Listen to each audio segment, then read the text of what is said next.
सुनने में आ रहा है कि भाई बाबर आजम मैच के बाद रो रहा था जब इंडिया ने पाकिस्तान को कल भाई 61 रनों से मैच हराया तो ड्रेसिंग रूम में भाई बाबर आजम रोने लग गया था। हमारे सामने भी रोता रहे, हमारे केले को भी फर्क नहीं पड़ता है। इस बंदे की वजह से पता नहीं पाकिस्तान कितने मैच हारा है। अब आपके लिए अनफॉर्चुनेट है कि आपका जो राइवल है वो वर्ल्ड चैंपियन है। यस, ठीक है, जिसके खिलाफ आपको लाजमी जीतना है। They are the best in the world in this business. भारत की टीम इस आईटीसी होटल में रुकी हुई थी और कल एक पार्टी हुई। कल जब भारत की जीत हुई तो एक पार्टी हुई जिसमें इंडिया के प्लेयर्स भी थे।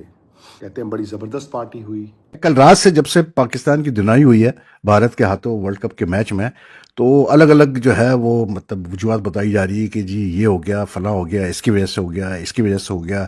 और जाहिर सी बात है मैच के बाद फिर जो है वो तनकीद भी हो रही है, फिर मतलब मुतालबे भी किए जा रहे हैं कि जी बाबर को अपना खिलाओ, T20 से निकालो, शाहीन को निकालो, कुछ कह रहे हैं जी शादाब को भी निकालो। शाहीन शाह अफरीदी भी अब बेंच पे जाकर कुछ देर रेस्ट करेंगे।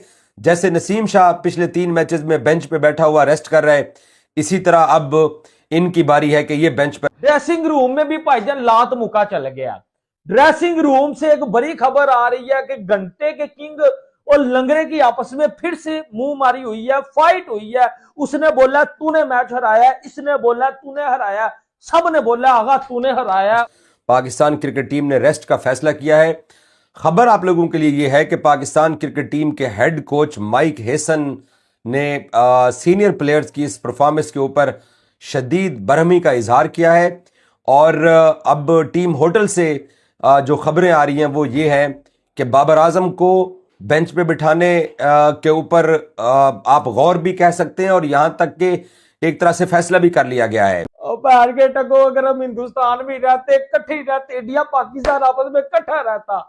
और भाजी ये जलालत हमें जो अब देखनी नहीं पड़ती। रोज मैच ठोक देते हो, रोज मैच ठोक देते हो यार, की कर रहे हो? पाए नानू जीन दो भाई, किसी पासे तो हमें जीने दें। और मैच हारे, जलालत हो गई। बांग्लादेश के साथ खड़े हुए थे, बांग्लादेश वालों का भी एल लग गया, हमारा मैच के बाद भी एल लग गया, घंटा भी बज गया, जिम्बू भी बज गया, लंडे का किंग भी बज गया, सलमान अली आगा का प्रोग्राम भी बढ़ गया, डॉक्यूमेंट्रियां भी बढ़ गई, ठीक है, स्टेटमेंट भी घुस गई। उसके बाद अब हुआ क्या, एक वजह बाकी थी। ड्रेसिंग रूम में भी भाईजान लात मुका चल गया। ड्रेसिंग रूम से एक बड़ी खबर आ रही है कि घंटे के किंग और लंगरे की आपस में फिर से मुंह मारी हुई है, फाइट हुई है। उसने बोला तूने मैच हराया, इसने बोला तूने हराया, सब ने बोला आगा तूने हराया। और कोच ने क्या बोला है वो मैं आपको बताऊंगा। ड्रेसिंग रूम में माहौल काफी इस वक्त गर्म है। इंडिया वालों, तुमने तो वाकई हमारी नींदरें जो है वो हराम कर दी हैं। उसके बाद शाहिद खान अफरीदी ने क्या बोला है, आप सुन के परेशान हो जाएंगे। कसम से आपकी जो है वो अकल ठिकाने आ जाएगी कि हम किस हाल में यहां जी रहे हैं भाई, किस जलालत में जो है वो जी रहे हैं। क्योंकि इंडिया जब पाकिस्तान को हराता है तो उसके बाद भाई महीना 2 जो है वो हमें सुकून नहीं आता। हम तड़पते रहते हैं, हम मचलते रहते हैं, हमारे अंदर जो क्या होता है पान के टको बैठेंगे। आज बाबर आजम के पास इतना अच्छा मौका था बाकी किंग बनने का, जो कि विराट कोहली ने मेलबर्न में करके दिखाया। पाकिस्तान ने कहा था, पाकिस्तान ने कहा था कि हम आपसे नहीं खेलेंगे, कहा था ना। हाँ। और आप अंदाजा करें कि पाकिस्तान आज भी, कल तक भी उस स्टैंड पे कायम था।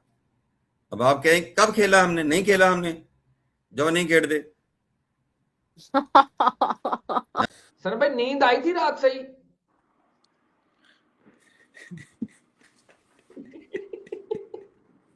भाईजान मैंने ये नहीं कहा था कि जाओ मुंह तोड़ दो, अखा काट लो, निबल आएंगे। मैंने तो कहा था कि फेवरेट है इंडिया। और उस तो बाद इसका मतलब आपको सही नींद आई थी? नहीं, नींद कहाँ आती है इस हार के बाद।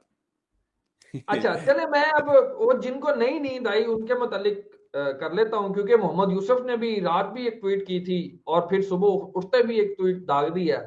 और जो शाहिद अफरीदी हैं उन्होंने भी बयान दिया है, वसीम अकरम, शोएब अख्तर। सबसे पहले मुझे ये बताएं कि मैं अब ये एक्सपेक्ट करूंगा कुछ सर्जरी वर्जरी होगी कि बस ठीक है यार हार गए, it's okay, no problem, world cup देखो आगे। शोएब भाई, 2 बातें हैं। एक बात ये, अब आपके लिए अनफॉर्चुनेट है कि आपका जो राइवल है वो वर्ल्ड चैंपियन है। यस, ठीक है, जिसके खिलाफ आपको लाजमी जीतना है, they are the best in the world in this business, exactly. Number 1। Otherwise आप इंडिया पाकिस्तान वाला मामला निकाल दें, this match was not that important, you are still in the game, you can qualify for the super 8, ठीक है। So this match is not that important. अगर हम किसी और से हारे होते तो शायद मसला ही ना होता, इंडिया को हारे हैं। मेरा पॉइंट समझ रहे हैं आप? जी जी जी जिनके खिलाफ आप हार बर्दाश्त नहीं करते और जिनके खिलाफ आप मुसलसल हारी जा रहे हैं, लहू काट हारी जा रहे हैं, सही कह रहे दो हैं। चीजें हैं, ये 2 चीजें हैं। अब आते हैं शुएब मलिक, मोहम्मद हफीज, शुएब अख्तर साहब ने जो स्टेटमेंट दी है, मैं सिर्फ दुआ करूंगा उनके लिए, मैं उस पर कमेंट नहीं कर सकता। नहीं, अब आप ये ना कहिएगा कि वो अमेरिका में इसलिए इस तरह की स्टेटमेंट्स दे सकते हैं। वो अमेरिका में, हाँ।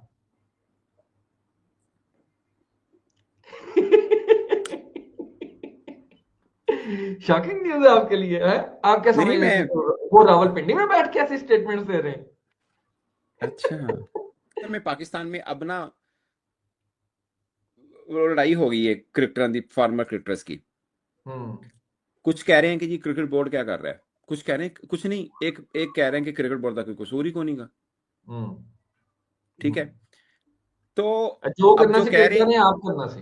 जो करना है क्रिकेटर आप करना सी, अब जो कह रहे हैं ना कि कसूर नहीं का, वो हैं जिनसे क्रिकेट बोर्ड हर कदम पे पूछता है। वसीम भाई ji ji is a big name in cricketing world, no doubt about it, मगर मैं एक बात करूंगा कि मौजूदा क्रिकेट बोर्ड सेटअप हर चीज बाबर आजम भी बेंच के ऊपर जाने वाले हैं और शाहीन शाह अफरीदी भी अब बेंच पे जाने वाले हैं।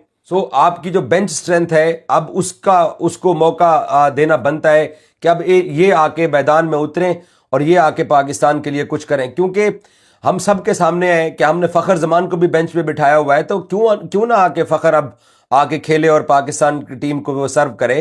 तो इन प्लेयर्स की जो परफॉर्मेंस थी वो माइक हेसन को बिल्कुल भी पसंद नहीं आई है और ज़रा ये बताते हैं कि उसने बहुत शदीद बरहमी का इजहार किया इस परफॉर्मेंस के ऊपर।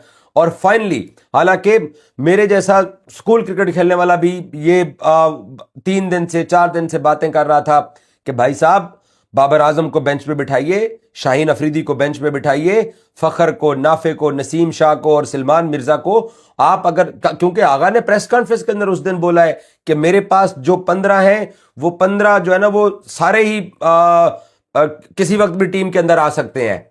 तो अब टीम मैनेजमेंट ने यह फैसला किया है कि इन सीनियर बाबे चले हुए कारतूस हमें अब मजबूरन ये अल्फाज इनके लिए इस्तेमाल करने पड़ रहे हैं और हम सारी जिंदगी इनकी तारीफ करते चले आ रहे हैं, लेकिन इन्होंने इंडिया के सामने जो एम्बेरस करवाया पाकिस्तान को कल, उसकी कोई मिसाल ही नहीं मिलती। ये नहीं थे तो कम से कम एशिया कप के अंदर पाकिस्तान क्रिकेट टीम किसी हद तक फाइट तो कर रही थी, अब वो कल वाले मैच के अंदर कोई फाइट ही नजर नहीं आई है। सो अब टीम मैनेजमेंट को ये लगा है कि हमारे पास जो स्ट्रेंथ मौजूद है हम उसको इस्तेमाल करें और इन तमाम जो शहजादे हैं जो हमारे, इनको बेंच पे बिठाएं। नमस्कार दोस्तों, स्वागत है।